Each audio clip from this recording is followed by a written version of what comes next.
நண்பர்களே, நேற்றைய தினம் திருப்பூரில் நேசப்பிரபு அப்படின்ற நியூஸ்7 செய்தியாளர் தாக்குதல் அவர் மீது நடத்தப்பட்டுச்சு அப்படின்ற அந்த தகவல் கேள்விப்பட்டோன்னே நம்ம தொடர்பு கொண்டு அங்கே பேசும்போது சொல்கிறாங்க, சார் இவர் கடந்த சில மாதங்களுக்கு முன்பு அந்த டாஸ்மாகில் இது சாராயம் விற்கிறாங்க அப்படின்றத 24 மணி நேரமும் அந்த சாராயத்தை விற்கிறாங்க அப்படின்ற ஒரு செய்தியை வந்து ஒளிபரப்பியிருந்தார். அதுக்கப்புறம் ஒரு இன்டெலிஜென்ஸில் இருக்கக்கூடிய ஒரு காவல்துறை அதிகாரி அங்கே இருக்கக்கூடிய ஒரு கடை உரிமையாளரை மிரட்டி பணம் கேட்கக்கூடிய அந்த ஆடியோவை வந்து அவர் செய்தியாக வெளியிட்டதன் காரணமாக தான் அவர் மீது இந்த தாக்குதல் என்பது நடத்தப்பட்டிருக்கு. ரொம்ப கேஷுவலாக அதை டீல் பண்ணுறாங்க காவல்துறையினர். அந்த ஆடியோவை கேட்கும்போது பாலா சொன்ன மாதிரி அந்த வண்டி நம்பர் என்ன, அந்த வண்டி என்ன கலரு, அது யமஹா வண்டியா, அது என்ன காரு, அது இனோவாவா அல்லது அது வேற காரா அப்படின்னு ஒருத்தரை வந்து ஒரு கும்பல் வந்து மிரட்டி அவரை வந்து வெட்டணும்னு பார்த்துட்டு இருக்கு. அப்போ அவர்கிட்ட காவல்துறை அதிகாரிகள் கேட்கக்கூடிய கேள்விகள் வந்து இந்த மாதிரி கேள்விகள் இருக்கு அப்படின்னும் போது, தம்பி நீங்க எங்க இருக்கீங்க, அங்கேயே இருங்க, பாதுகாப்பா இருங்க, நாங்கள் அங்கே வரோம் அப்படின்றதான் காவல்துறையினர் சொல்லியிருக்கணும். பட் அதை சொல்லாம யார் வராங்க, அவங்க மூஞ்சி தெரியுமா, அவங்க வண்டி நம்பர் தெரியுமான்ற திருப்பிள்ளைத்தனமான கேள்விகளை கேட்டு ஏற்கனவே பிரச்சனையில் இருக்கக்கூடிய அந்த நிருபரை மேலும் வந்து எனக்கு எந்த விதமான உதவியும் கிடைக்காது அப்படின்ற ஒரு மனநிலைக்கு தள்ளப்பட்டு அந்த நிருபர் வந்து அவங்க வீட்டில் மூத்த அப்பா இருக்காங்க அப்படின்றதுனால அவர் என்ன பண்ணுறாரு, ஒரு வழியாக அவர் வந்து போலீஸ் ஸ்டேஷனுக்கு போயிட்டோன்னா நம்மளை காப்பாற்றிடுவாங்க அப்படின்னு அவர் போலீஸ் ஸ்டேஷனுக்கு போகிறாரு. போகும்போது கூட அவர் வந்து காவல்துறையினரை கூப்பிட்டு ஃபோன் பண்ணி சொல்லிகிட்டே இருக்காரு. எனக்கு கிடைத்த தகவல், நான் அங்கே போயிருக்கக்கூடிய நியூஸ்7 மேனேஜிங் எடிட்டர் தியாகச்சம்மனை தொடர்பு கொண்டு பேசும்போது அவர் சொல்கிறாரு, அவருடைய உடம்புல வந்து கிட்டத்தட்ட 62 இடங்கள் 63 இடங்களில் வந்து காயப்பட்டிருக்கு. அதுவும் வெட்டு வந்து ரொம்ப டீப்பாக இருக்குது. அவரை வந்து பரிசோதனை செய்த அந்த மருத்துவர் வந்து தியாகச்சம்மல்கிட்ட கேட்டிருக்காரு, இந்த தம்பி மேலே யாருக்கு என்ன கோபம், இந்த அளவுக்கு வெட்டியிருக்காங்களே அப்படின்னு. அவர் மீண்டும் வந்து உடல்நிலை அவருக்கு சீராவதற்கே 1.5 வருஷம் ஆகுன்றாங்க. அந்த அளவுக்கு அந்த காயங்கள் அப்படின்றது அவருடைய நர்வ்ஸ்லாம் வந்து பாதிக்கப்பட்டிருக்கு. கிட்டத்தட்ட அவரை வந்து நம்ம ட்ரீட் பண்ணுறதுக்கே முடியல, 4 டாக்டர்ஸ் வந்து ட்ரீட் பண்ண வேண்டியது இருக்குது. அந்த அளவுக்கு வந்து அந்த ரத்தம் வந்து அவருடைய உடம்புலேருந்து வெளியேறிட்டு இருக்கு. அவருடைய பல்ஸ் டவுன் ஆகிட்டு இருக்கு. இன்னும் கிரிட்டிக்கலான ஒரு சுச்சுவேஷனில் தான் இருக்காரு. இது ஏதோ வந்து ஒரு சாதாரண ஏதோ தாக்குதல், ஒரு கும்பல் வந்து தாக்கிட்டு போயிட்டாங்கன்னு.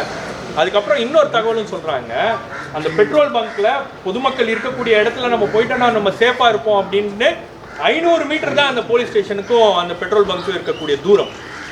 அங்கே அவர் பெட்ரோல் பங்க்கில் இறங்கி பெட்ரோல் பங்க் உள்ளே போயிடுறாரு. அவரை வெட்டுறாங்க. வெட்டி அவர் வந்து அன்கான்ஷியஸ் ஆகிடுறாரு. அவரை வெளியே இழுத்துட்டு வந்து வெளியே போட்டு மூஞ்சியெல்லாம் ரொம்ப சாவகாசமாக மூடி எல்லாத்தையும் போட்டுட்டு அதுக்கப்புறம் அவரை வெட்டியிருக்காங்க. கிட்டத்தட்ட அந்த வெட்டுனதை வந்து வீடியோ பதிவு எடுத்திருக்காங்க. ரொம்ப சாவகாசமாக இருந்து அமர்ந்து வீடியோ பதிவு பண்ணியிருக்காங்க. அது யாருக்காக செய்யப்பட்ட வீடியோ பதிவு, யார் இந்த கொலைகார கும்பலை ஏவி விட்டார்கள், இதெல்லாம் வந்து நாம கேட்கக்கூடிய கேள்வி. வெறும் அந்த காவல்துறை அதிகாரிகள் மீது நடவடிக்கை மட்டும் இல்ல, அந்த கொலைகார கும்பலை கைது செய்வது மட்டும் இல்ல, அந்த கொலைகார கும்பலை யார் ஏவி விட்டார்கள் அப்படின்றது ஒரு மிகப்பெரிய கேள்வியாக இருக்கிறது. அதையும் இந்த காவல்துறையினர் விசாரிக்க வேண்டும். அவருடைய மருத்துவ செலவு அப்படின்றது கிட்டத்தட்ட ஒரு 15-20 லட்ச ரூபா ஆகும் அப்படின்னு சொல்லிட்டு ஹாஸ்பிட்டல் சொல்றாங்க. அந்த செலவையும் வந்து அரசாங்கம் ஏற்க வேண்டும். அது மட்டும் இல்லாமல் பொதுவாகவே இந்த பத்திரிகையாளர்கள் மத்தியில் பத்திரிகையாளர்களுக்கு எதிரான ஒரு மனநிலையை தமிழ்நாட்டில் கட்டமைக்க வேண்டும் அப்படின்னு சொல்லிட்டு சில அரசியல் கட்சி தலைவர்கள் வேண்டும் என்றே பத்திரிகையாளர்களை வசைப்பாடுவது, பத்திரிகையாளர்களை அநாகரிகமாக பேசுவது, பத்திரிகையாளர்களை வந்து குறை சொல்வது, பத்திரிகையாளரை பிராண்ட் பண்ணுறது. நீங்கள் வந்து திமுக பத்திரிகையாளர், நீங்கள் அதிமுக பத்திரிகையாளர், நீங்கள் பிஜேபி பத்திரிகையாளர் அப்படின்னு பிராண்ட் பண்ணி அந்த பத்திரிகையாளர்களை வந்து வேலை செய்ய விடாமல், பணி செய்ய விடாமல் ஒரு அசாதாரண சூழலை தமிழ்நாட்டில் ஏற்படுத்த வேண்டும் அப்படின்ற ஒரு காரணத்துக்காக சில அரசியல் கட்சி தலைவர்கள் அதை திட்டமிட்டு செய்கிறார்கள். அது அவங்களுக்கு வந்து ஒரு பெரிய என்ன சொல்றது, அது ஒரு பெரிய ஒரு விளம்பரமாக அவங்களுக்கு இருக்கிறது. அதெல்லாம் திட்டமிட்டு செய்வதை நாம் இனியும் வந்து பொறுத்து கொள்ள மாட்டோம். இன்னைக்கு கூட ஒரு ஆர்ப்பாட்டம் 4 மணிக்கு சென்னையில் நடக்குது, வள்ளுவர் கோட்டத்தில். நான் என்னால் அந்த ஆர்ப்பாட்டத்துக்கு போக முடியாது, நான் ஊருக்கு போகிறேன். பட் இருந்தாலும் யாருக்கெல்லாம் வாய்ப்பு இருக்கிறதோ உங்களுடைய கண்டன குரல்களை அங்கே போய் அந்த ஆர்ப்பாட்டத்திலையும் பதிவு செய்யுங்க. பத்திரிகையாளர்களுக்கு எதிரான ஒரு மனநிலையை உருவாக்கக்கூடிய இந்த அரசியல் கட்சிகள், பத்திரிகையாளர்களுக்கு பாதுகாப்பு கொடுக்காத ஒரு அரசு அப்படின்றது மிகவும் கேவலமான ஒரு விஷயம். இதுல காவல்துறையினர் உடைய மெத்தன போக்கு அப்படின்றது தான் வந்து நமக்கெல்லாம் ரொம்ப அதிர்ச்சியா இருக்கு. எல்லா காவல்துறையினர்லாம் தெரிஞ்ச ஆட்கள் தான். அந்த நியூஸ்7 ரிப்போர்ட்டருக்கு அந்த பேசக்கூடிய அதிகாரி நல்லா தெரியும். அவரே பதறாரு. என்னது வந்துட்டாங்களா அப்படின்னு சொல்லிட்டு அந்த அளவுக்கு வந்து ஒரு மெத்தன போக்கோடு தான் இதை கையாண்டு இருக்கிறார்கள். இந்த சம்பவம் நிகழ்ந்ததற்கு முழு பொறுப்பும் காவல்துறை தான். காவல்துறை பாதுகாப்பு அடிக்க தவறி இருக்கிறது. அந்த காவல்துறை அதிகாரிகள் மீதும் அந்த மாவட்ட எஸ்பி மீதும் நடவடிக்கை எடுக்க வேண்டும் என்பதுதான் எங்களுடைய கோரிக்கை.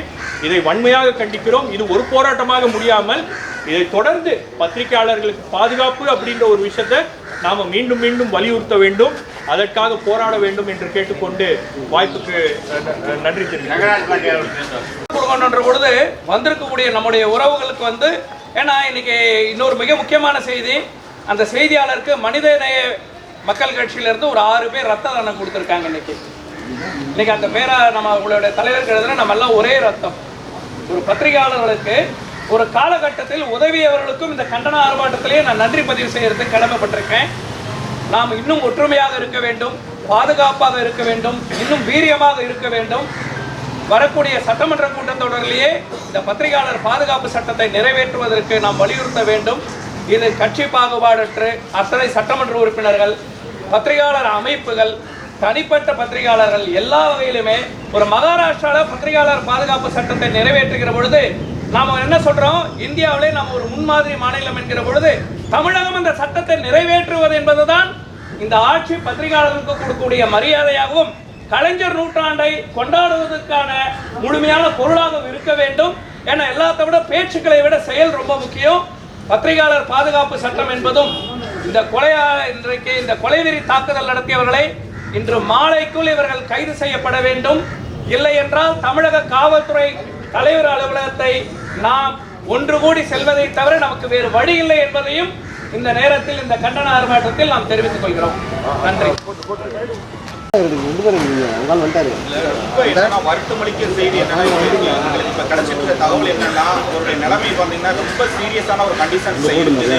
கிட்டத்தட்ட இதுவரைக்கும் இந்த மாதிரி ஒரு தாக்குதல் எங்க நடந்திருக்குமானே தெரியலன்னா, கிட்டத்தட்ட 62 இடங்கள்ல வந்து வெட்டப்பட்டிருக்கிறார். அவர் வந்து அது வந்து பிளட் லாஸ் வந்து அவ்வளோ லாஸ் ஆகிருக்குது. இப்போ வந்து வெண்டிலேட்டர் இதோட தான் ஒரு சிகிச்சையில் வந்து இருக்கிறாரு. இன்னைக்கு இனிமேல் வந்து பத்திரிகையாளர்களுக்கு வந்து இந்த மாதிரி ஒரு தாக்குதல் வந்து எங்கேயுமே தமிழ்நாட்டில் நடக்கக்கூடாது. அதற்கான ஒரு உறுதி கடைசி இதாக வந்து இந்த போராட்டம் வந்து இருக்கணும். அது வந்து இனிமேல் இந்த மாதிரியான தாக்குதலே நடக்காத அளவுக்கு தமிழக அரசு நடவடிக்கை எடுக்கணும். ஸ்பெசிஃபிக்காக வந்து அலட்சியமாக இருந்த காவல்துறை அதிகாரிகள் மீது உரிய நடவடிக்கை எடுக்கணும். மருத்துவ செலவு முழுமையாக வந்து அரசு தான் வந்து ஏற்கணும். பத்திரிகையாளர் பாதுகாப்புக்கான உறுதியான நடவடிக்கையில அரசு வந்து எடுக்கணும். இந்த தருணத்தில் அதை கேட்டுக்கிறோம். நியூஸ் ஒன் சார்பாகவும் பத்திரிகையாளர் சார்பாகவும் 11:30க்கு மேலே அந்த 6 வீடியோ கிளிப்ஸையும் நைட்டு கேட்கும்போது இவ்வளவு நாளாக பத்திரிகையாளர்கள் நாம் வந்து பயந்துருக்க மாட்டோம் பெருசாக. ஏன்னா இங்கே ஒரு ப்ரொடெக்ஷன் இருக்குங்கிற ஒரு சேஃப்டியோடு தான் நம்ம ட்ராவல் பண்ணுவோம். நம்மளுடைய ஒர்க் சார்ந்து நம்மளுடைய எவ்வளோ டைம் டியூரேஷன் பார்க்காம வேலை பார்த்துருக்கோம். ஆனால் அந்த முடிச்சுட்டாங்க, லைஃபே முடிஞ்சிருச்சு சார்னு அவர் கத்துற அந்த வீடியோ வந்து பயங்கரமாக டிஸ்டர்ப் பண்ணுது நம்ம எல்லாரையுமே. நமக்கு கண்டிப்பாக இந்த நேரத்தில் வந்து எத்தனையோ சட்டங்களை தமிழ்நாடு முன்னோடியாக இருந்து உருவாக்கியிருக்கு. இந்த மாதிரியான இன்சிடென்ட்டில் அது சரிகாசா மாதிரியான வழக்கெல்லாம் வந்தப்போ உருவாக்கியிருக்காங்க. பத்திரிகையாளர்களுக்கு பாதுகாப்புங்கிறது தான் வந்து நேசப்பிரபு மீதான தாக்குதல் சம்பவம் வந்து ஒரு சட்டத்தை கொண்டு வரணும் அப்படிங்கிறது தான் அரசுக்கு நாம் வைக்கிற மிக முக்கியமான ஒரு வேண்டுகோள். அதை வைக்கும் போது தான் நாம் போகிற இடங்கள்லாம் யங் ஜெனரேஷன் கிட்ட சொல்கிறோம். நம்மளை பார்த்து இது வரைக்கும் கேட்டிருக்காங்க, என்னையெல்லாம் நிறைய பேர் கேட்டிருக்காங்க, உங்களுக்கு பயமா இல்லையா இந்த ஃபீல்டில் இருக்கிறீங்களேன்னு. நம்ம அப்போல்லாம் வந்து அப்படி யோசித்ததே கிடையாது. ஒரு செகண்டரி தாட்டே வந்ததில்லை. இது ஒரு லைஃபாக நினச்சி நம்ம அந்த வேலையை செஞ்சுட்ருக்கோம். அப்படி இருக்கும் பொழுது இனிமேலுக்கு இதை பார்க்குறவங்க, இன்றைக்கி ஃபுல்லாக டிவியில் பார்க்குறவங்க அடுத்த ஜென்ரேஷனை அனுப்புறதுக்கு ரொம்ப யோசிப்பாங்க. அது ரொம்ப முக்கியமான ஒரு விஷயம். பத்திரிகையாளர் லைஃப்பில் ஒரு பிளாக் மார்க்காக இது இருந்துடக்கூடாது. அதை தடுத்து செய்ய வேண்டிய பொறுப்பு அரசுக்கு இருக்குது. உடனடியாக இதற்கான ஒரு பாதுகாப்பு சட்டம் இயற்றணுங்கிற கோரிக்கையை இந்த நேரத்தில் வச்சுக்கிறேன். நேற்றைய தினம் திருப்பூர் மாவட்டத்தில் நியூஸ் 7 செய்தியாளர் நேசப்பிரபுவுக்கு காலை முதலே ஒரு கொலைவெறி கும்பல் தாக்குதல் நடத்த முயற்சி செய்துள்ளனர்.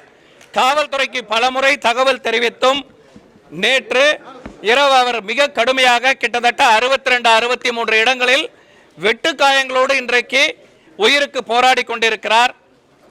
நாம் தமிழகத்தில் தான் வாழ்கிறோமா? இந்த மாநிலத்தில் சட்டம் ஒழுங்கை பராமரிக்க வேண்டிய காவல்துறை முற்றிலும் செயலற்று விட்டதா? பத்திரிகையாளர்களுக்கு பாதுகாப்பு தேவை என்று சொன்ன பிறகும் பாதுகாப்பு தர தவறிய காவல்துறையினருக்கு முதலில் கண்டனங்கள். கொலைவெறி கும்பலை இதுவரை கைது செய்யாதது மிகப்பெரிய அதிர்ச்சியையும் வருத்தத்தையும் கோபத்தையும் ஏற்படுத்தி இருக்கிறது. தமிழக அரசுக்கு 3 முக்கியமான கோரிக்கைகளை இந்த கண்டன ஆர்ப்பாட்டத்தின் மூலமாக முன்வைக்கின்றோம். முதலில் பத்திரிகையாளர் உடல்நலம் பெற்று சீராகும் வரை அவருக்கான மருத்துவ சிகிச்சையினை தமிழக அரசு பொறுப்பேற்க வேண்டும். இந்த கொலைவெறி தாக்குதலில் ஈடுபட்டவர்களை, தூண்டிவிட்டவர்களை, பின்புலமாக இருப்பவர்களை கண்டறிந்து கடுமையான நடவடிக்கைக்கு உள்ளாக்க வேண்டும். பத்திரிகையாளர் பாதுகாப்பு சட்டத்தை வரக்கூடிய சட்டமன்ற கூட்டத்தொடரிலேயே நிறைவேற்றி பத்திரிகையாளருடைய பாதுகாப்பை உறுதி செய்ய வேண்டிய பொறுப்பு தமிழக அரசுக்கு உண்டு என்பதை வலியுறுத்துகின்றோம். காவல்துறையினர் முறையான நடவடிக்கை எடுக்கவில்லை என்றால் அடுத்த கட்டமாக தமிழக காவல்துறை தலைமை இயக்குநருடைய அலுவலகத்திற்கு பத்திரிகையாளர்கள் தங்களுடைய கோரிக்கையை, கோபத்தை, தங்களுடைய எண்ணங்களை வெளிப்படுத்த செல்ல வேண்டிய ஒரு சூழல் ஏற்படும் என்பதையும் இந்த கண்டன ஆர்ப்பாட்டத்தின் மூலமாக தெரிவித்துக் கொள்கிறோம்.